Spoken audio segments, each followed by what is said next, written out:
Opening slide, graphic, text title. Getting to the heart of the work. The role of support workers, with Danielle Mason and Glenys Mann.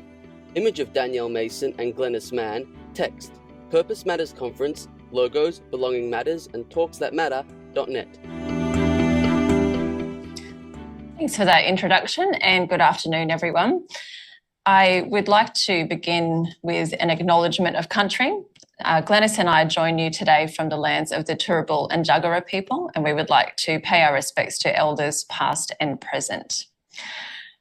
So, like the introduction said, my name is Danielle Mason. I'm a consultant with Community Resource Unit, or we are better known as CREW, and I'm joined today by Glenys, who has many roles, but today is here with her parent hat on. So I'll be talking with you about the role of support workers in the lives of people with disability and share a little bit about CREW's approach to the development of support workers. Glenys is going to share about why she invests in training for her son Jack's support workers, and you'll be introduced to Jack and hear about the role of workers in his life. Firstly, a little bit about CREW. So the mission of CREW is to work for full and meaningful lives for people with a disability. And importantly, the work that we do is with people with disability, their families and friends, as well as workers and organisations in the sector and the broader community.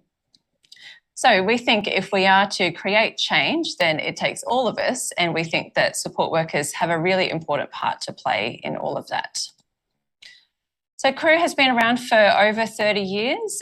We are based in Brisbane and work across Queensland. And one of the ways that we do our work is to resource other people so that they can lead their own change. So obviously today I'm going to focus on how we resource support workers and invest in developing them as leaders. Our support worker training is called Getting to the Heart of What Matters, and it does focus on the role of a support worker in people's lives. So a little bit more about me, first of all. My first entry into the disability sector was as a support worker. And when I was applying for that support worker job and reading about the job advert and showing up for the interview and arriving for my first day on the job, I had some misconceptions about what the role of a support worker was. I thought that I would be taking care of people, doing things like personal care, minding people and making their day lots of fun and taking people on social outings and those sorts of things.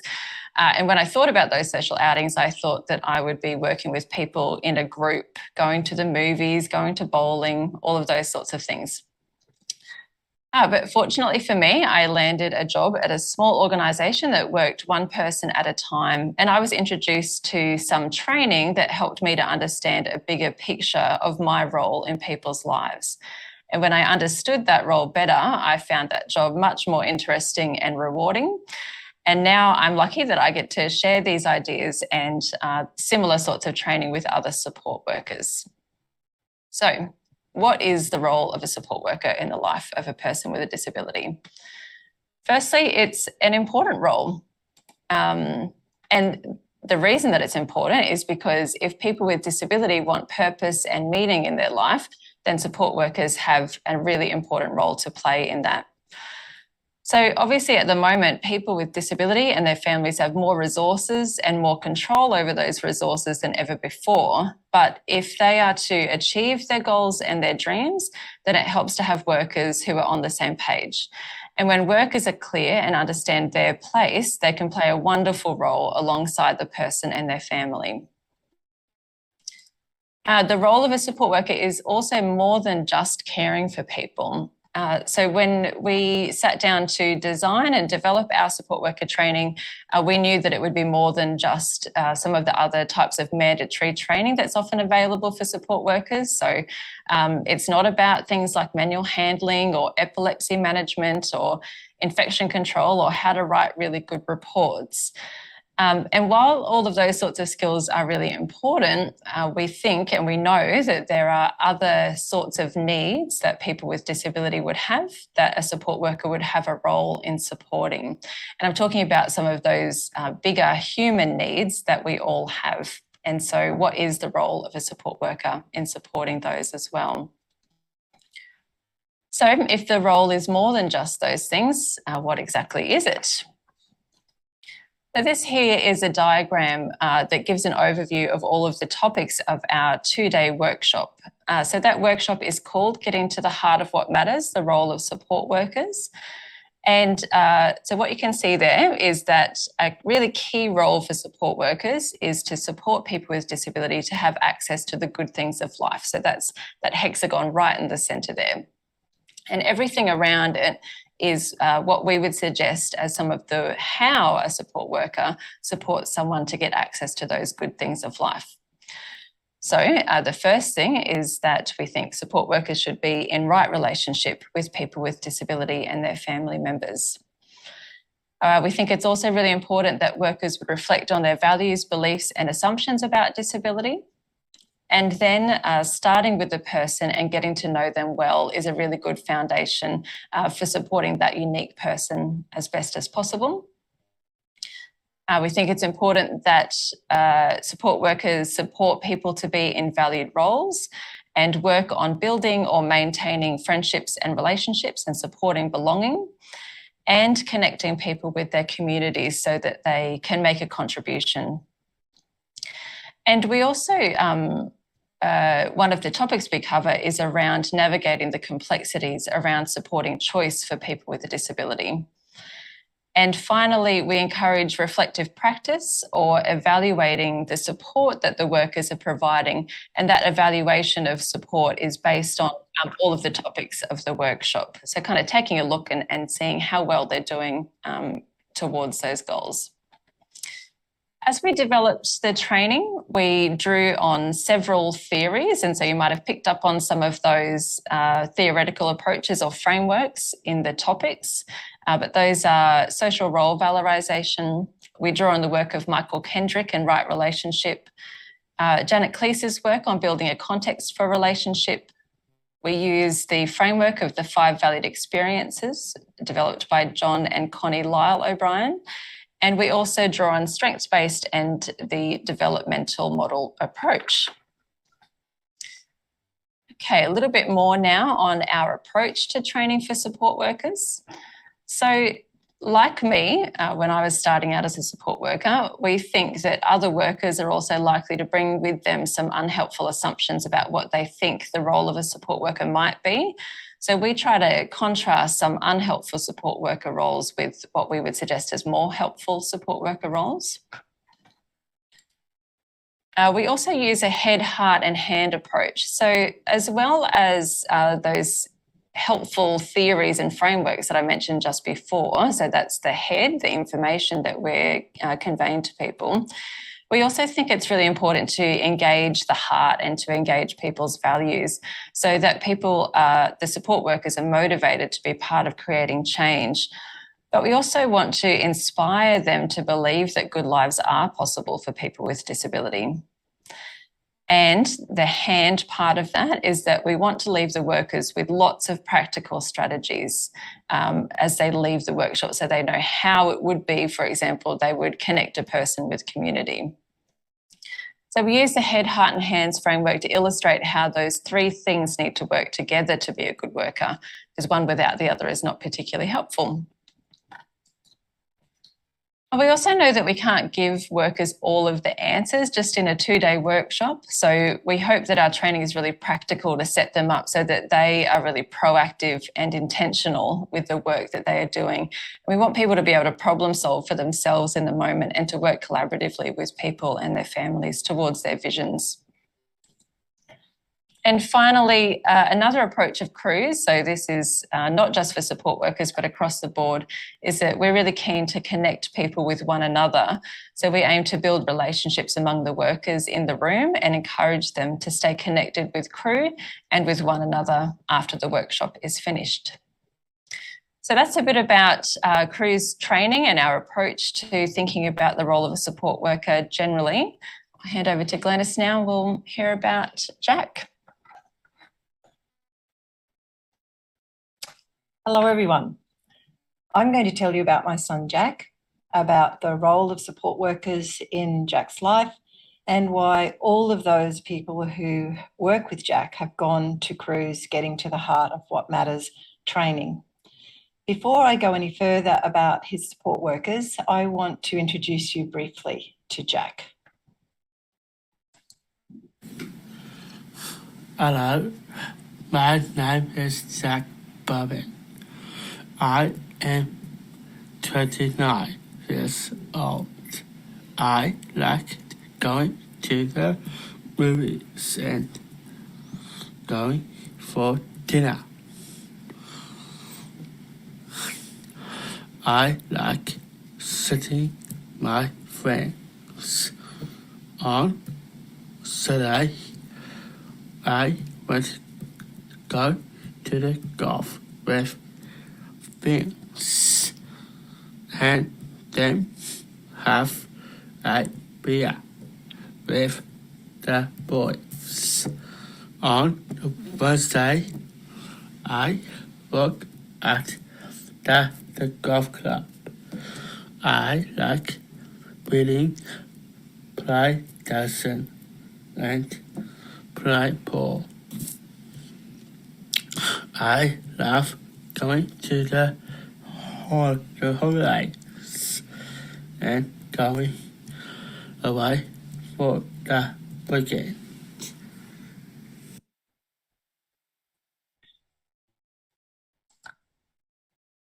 So I'll tell you a little bit more about Jack. So he has 2 sisters and a long-term group of family friends. He also has a small but very loyal group of friends from school who keep in touch with him regularly.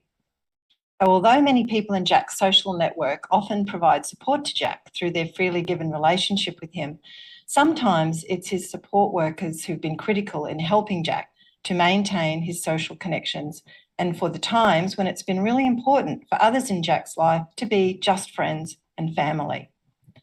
So, for example, Jack's sisters both live a very long way away. His older sister lives in Hobart, and support workers have travelled with Jack so that he can visit her. Support workers have also enabled Jack to go to some of those milestone social events like bucks parties and weddings, so that should he need a break or some assistance, there's someone there who's aware of how he's going and can quickly lend a hand. So Jack is also a homemaker and he has plans to move soon into his own home. This has been a goal since he left school, and in preparation for taking on the roles associated with living independently of me and his dad, we've expected him to look after his own things, for example, to do his own washing, and to contribute to our household in a number of ways. So one of the ways he does this is he shops and cooks for us one night a week. So the people who work with Jack support him in his role as a homemaker. They teach him what's expected and they've facilitated his growing independence. And very importantly, they assist Jack to stay motivated when he'd actually rather be doing something else. Jack's had a number of work roles since he left school. And for example, he's been in the office, he's done some office work, and he's worked in the bar at his local golf club. And he's just about to start a new job. Actually, it's today. Just about to start a new job as a courier in his friend's business. So I'm wishing him well in that. I hope that all goes well for him this afternoon. So all of these work roles have been made possible by his support workers. They coach him, they mentor him, provide encouragement and assistance when necessary, and they look out for his well-being. They help him make social connections as well. So, for example, they've been with him to work parties and things like that. And finally, Jack has become an adventurer through the opportunities made possible by his support workers. These young men offer him adventures that his father and I never could. His life has been opened up in so many ways by their high expectations, their patience, their encouragement. Jack regularly goes camping, bushwalking, has weekends away kayaking. He's been swimming in rock pools and has hiked up mountains. He's ridden a tandem bike and is learning how to snorkel. And perhaps most importantly of all, when he comes home from these adventures, he stands 10 feet tall. These opportunities to be with other young men on his own, away from us, have been so critical for his self-esteem and his growing understanding of what it is to be a man. So these aren't all of Jack's roles, of course, but they illustrate, I think, the pivotal ways that support workers help him to have a life with purpose. I'd like to reflect for a moment on what I want the role of worker to be in Jack's life. I spent a lot of time thinking about this initially because before Jack reached his senior years of schooling, he had never had anyone paid to be with him.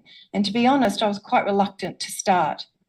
I was lucky to have my parents next door and a large extended family, so he had natural supports for many years. And I can remember being really uncomfortable at first about the thought of people being paid to be in his life. Things change and our children grow up. So if Jack was to follow the same path as his sisters, which was always my yardstick, this meant getting a job when he left school, looking after himself, helping out at home, trying new things, being with his friends, and having lots and lots of fun. This also meant moving more and more away from relying on me and his dad. How is this to be? Jack is not easily understood by other people. He doesn't travel independently. Crowds and noise can make him very anxious. He finds it very difficult to express what he wants and to let you know when he's not doing well. And sometimes the thought of leaving the house is just too much for him. So while it was no longer appropriate for me and his dad to be providing all the support, Jack was no longer a child. Need assistance he did and still does. So there was nothing for it but to deal with my reservations about paid support and do my best to make sure that this was provided in the best way possible. I didn't want a babysitter or someone just to keep him company, to fill in time or just to do the things for him. So first, I wanted support workers who could open up and support opportunities for Jack as he made his way to adulthood, people who would enable him and believe in his capacity to keep learning and growing, and who could coach and mentor him to authentically fulfill his various roles. Second, I wanted workers who would help Jack to make and keep connections, who would be alert to when communication was challenging for him, and who could support rather than take over interactions. And third, I wanted people supporting Jack who would be on his side, who would know him well and who could step in quickly and discreetly when he needed them to, and who would do all these things, if not with the same love that his family feels for him, at least with warmth and care and a sense of wanting the best for him. Developing Jack's workers so they can fulfill the hopes I have for them is a long-term process. And one of the key steps in this development is the crew training, getting to the heart of what matters. Sending Jack's workers to this training is important to me for a number of reasons. The strong and powerful values base of crew, which underpins their training, is first on my list. Crew values align closely with, and indeed have helped shape my own values. I trust what the crew trainers will be teaching the people who work with Jack. And this is particularly important given that support workers are there with Jack when I am not. When decisions have to be made without me, I want them to be good, values-based decisions. I send all Jack's workers to the training so they will have a shared understanding of their role and what good support looks like. I want all Jack's workers to hear the same message, to be on the same page in their approach to working with Jack. Crew has been working for good lives for people with disability for many years. I am absolutely confident that there is an authority in their message that comes from this history and experience, and that Jack's workers too will feel confident with crew trainers and in what's being taught to them. Good support work can be a complex thing. It's important to have the time and space to think and talk about this. The crew training is one way that Jack's workers can take time out from their usual lives and have the mental space to think about what good support work is like. I think it's also very valuable to be with other support workers in a common conversation about supporting people with disability well. I'm conscious that Jack's workers do not often have the opportunity to talk with other support workers, so the crew training is a precious opportunity for that. I'm delighted that Crew is now offering ongoing subscriptions for support workers, and one of Jack's workers has taken up that opportunity. Finally, as Jack and we, his parents, get older, I'm very aware of the need to step back. This means other people stepping in to provide training and support. In 2021, rather than doing this myself, Crew facilitated training that was individualised for Jack's workers. This was an opportunity for Jack's team to consider how the information from the Getting to the Heart of What Matters training applied very specifically to Jack. So over a course of 3 collaborative sessions at Crew, the team talked about Jack's pressing needs and their own concerns and developed a shared plan and approaches to supporting him well. To close, I'd like to share with you some of the things I've noticed as a result of workers attending the Crew training. So at our team meetings, which we do have regularly, we have them once a month, we all now very much talk a common language. I do not feel the need to continually explain or justify my position and my vision for Jack's life. So everyone just gets that now. I'm constantly surprised and delighted by the values that underpin the team's decision-making. For example, they routinely consider Jack's age and their need to respect his views as an adult. Also, they show an awareness of his social networks and connections and the importance of their own role in helping to build those connections. A final example is their ongoing suggestions for how they might help to make Jack's life richer. They seem to be always on the lookout for opportunities and possibilities, and I very much value their perspectives. I'm very confident that the way they approach the decisions they have to make in their work has been very much influenced by Crew. And finally, it can be tricky supporting Jack sometimes. He can be very determined about what he does and doesn't want to do, and yet can struggle with expressing his feelings and opinions. These struggles can sometimes happen in public places. I'm very grateful that the team is highly conscious of supporting Jack well at these times. His image and well-being drive their responses, and they are very sensitive to how they support him to manage or escape the difficult situations he finds himself in. I've no doubt that the Crew training underpins their approaches at these times. Although the Crew training cannot by its nature be the only support for Jack's workers, it certainly provides a very solid foundation for what comes after. And I'm very grateful for these events and would like to thank Crew for the wonderful work they do. Thanks, Glenys. Just one more slide from me before we wind up. So obviously today we focused quite a bit on the 2-day workshop that Crew offers and all of the topics that we jam into those 2 days.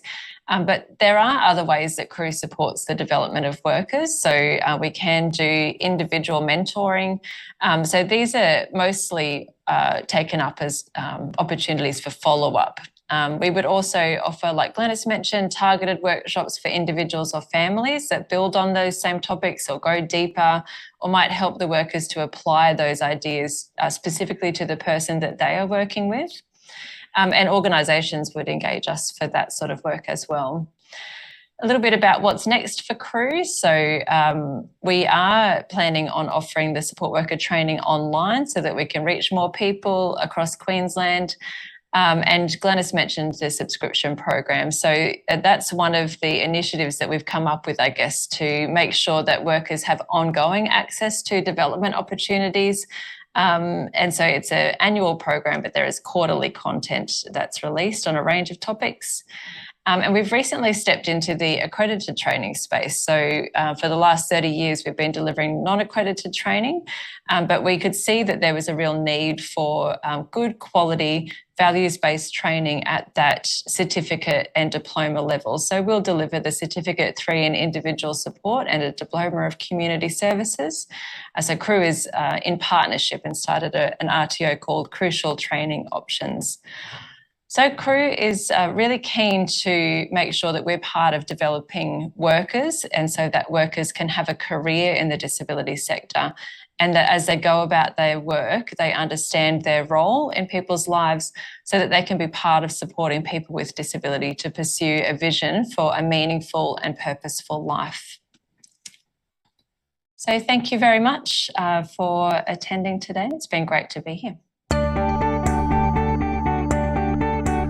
Closing slide graphic text. With thanks to Danielle Mason, Glenys Mann, CrowdCom's Purpose Matters Conference 2022. This video was made possible with the support of an information and capacity building grant through the Department of Social Services. Produced by Belonging Matters. Belonging Matters makes every effort to provide accurate and up-to-date material. However, information is subject to change and are materials for reference only. This video was filmed on the land of the Wurundjeri Woi-wurrung peoples of the Eastern Kulin Nation. Logos, Belonging Matters, talksthatmatter.net.